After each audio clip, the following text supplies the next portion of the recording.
Então, bem impressionado, nós, lamentavelmente, nossa experiência na tarde, nós conseguimos um projeto, tarda um pouco mais, tibiar, botar stel uit in de seconda seco, nem mais, para essa aqui está uma coisa assim, consistentemente ribanche.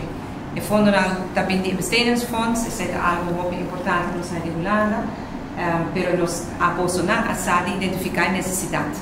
Então, uma coisa, agora a Holanda está disposta para ajudar, mas se não tem um projeto para ajudar com ele, com outra aproveitar de que essa é a que a posso não tudo a fazer possível. Eu vou impressionar que ele quer declarar um período assim relativamente curtinho, que é nosso bom.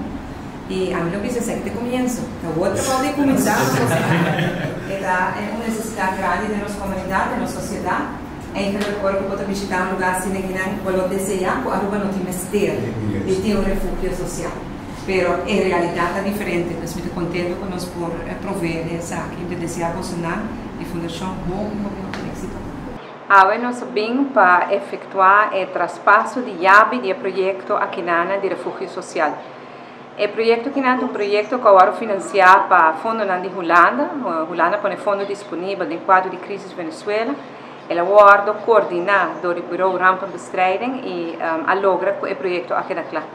Mas é um período relativamente curtinho e um hobby bonito projeto.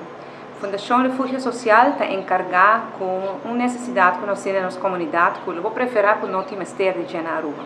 Para assim, caminhar com gente que tem necessidade de ter um dacre na cabeça, aqui por brindar essa aqui por certa circunstância.